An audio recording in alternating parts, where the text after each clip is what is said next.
एक समय की बात है। विंध्याचल के पास एक छोटा सा गांव था, कदम्बवन। गांव में ऊंचे पहाड़, घने पेड़ और शांत तालाब थे। इस गांव में रहता था आरव, लगभग 14 वर्ष का साधारण सा लड़का, लेकिन हृदय से अत्यंत पवित्र। आरव बचपन से ही हनुमान जी का बड़ा भक्त था। उसकी दादी हर शाम उसे सुंदर कांड सुनाती थीं, और वह ध्यान से सुनते सुनते भगवान हनुमान से गहरा भाव विकसित कर चुका था। आरव का जीवन बहुत सरल था। सुबह स्कूल, दोपहर में घर के कामों में माँ की मदद और शाम होते ही मंदिर में पूजा। लेकिन गांव के बच्चे उसे अक्सर चिढ़ाते थे, हनुमान भक्त, बंदर जैसा लगता है।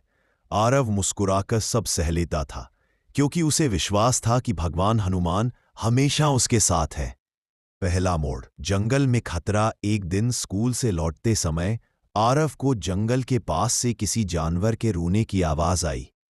वह डरते हुए झाड़ियों के पास गया। देखा, एक छोटा घायल हिरण कांप रहा था। उसका पैर जाल में फंसा था। आरव ने तुरंत जाल काटा, हिरण को पानी पिलाया और अपने दुपट्टे से उसका घाव बांधा। तभी जंगल के अंदर से एक भयावह दहाड़ सुनाई दी। वह एक भूखा चीता था। आरव डर गया, लेकिन उसने हनुमान चालीसा का उच्चारण शुरू किया, जय हनुमान ज्ञान गुण सागर। जैसे ही उसने पूरी श्रद्धा से मंत्र बोला, धीरे धीरे पीछे हट गया और अंधेरे में गुम हो गया। आरव समझ गया, यह उसके प्रभु की कृपा है। दूसरा मोड़, बुराई का उदय। गांव में कुछ महीनों से अजीब घटनाएं होने लगी थी। पशुओं का गायब होना, रात में काली परछाइयों का घूमना, बच्चों का डरकर रोना। गांव के पुजारी ने बताया कि पास की पहाड़ी पर एक रजनीकाली नामक तांत्रिक काला मंत्र कर रहा है, जिससे गांव में नकारात्मक ऊर्जा फैल रही है। पुजारी ने कहा, इस बुराई को केवल सच्चे भक्त की भक्ति ही खत्म कर सकती है। ग्रामीणों की नजर अनायास ही आरव पर पड़ी। वह घबरा गया। मैं तो बस एक बच्चा हूं। पुजारी बोले, सच्ची भक्ति उम्र नहीं देखती, हृदय देखती है। तीसरा मोड़, हनुमान जी का दिव्य दर्शन। उस रात आरव मंदिर में दीपक जला रहा था कि अचानक तेज प्रकाश फैला। हवा सुगंधित हो गई। आरव घबरा गया, लेकिन जैसे ही उसने सिर उठाया, उसके सामने थे भगवान हनुमान। उनकी आंखों में अपार प्रेम था। उन्होंने कहा, वत्स आरव, डर मत। तुम्हारी भक्ति ने मुझे तुम्हारे सामने प्रकट होने पर विवश कर दिया है। तुम्हें गांव की रक्षा करनी है। आरव ने कांपते हाथ जोड़कर पूछा, मैं क्या करूं प्रभु? हनुमान जी मुस्कुराए, साहस, श्रद्धा और सेवा, यही तुम्हारे अस्त्र है। मैं तुम्हारे साथ हूं। उन्होंने आरव के सिर पर हाथ रखा। एक दिव्य ऊर्जा उसके शरीर में भर गई। चौथा मोड़, तांत्रिक से मुकाबला। अगले दिन रात को आरव अकेले ही पहाड़ी की ओर गया। रास्ता अंधेरा था, हवा भारी।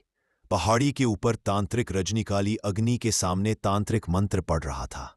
जैसे ही आरव पास पहुंचा, तांत्रिक गरजा, छोटे लड़के, तू मुझे रोकने आया है?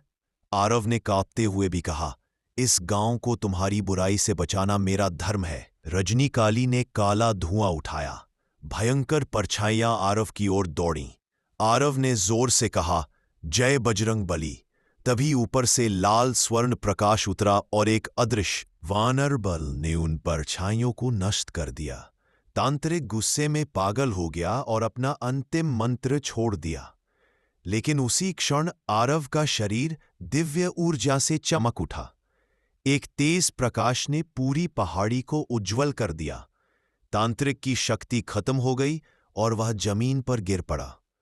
कहानी का चरम, विजय और जागरण तालुका। सुबह होते ही गांव में खुशी छा गई।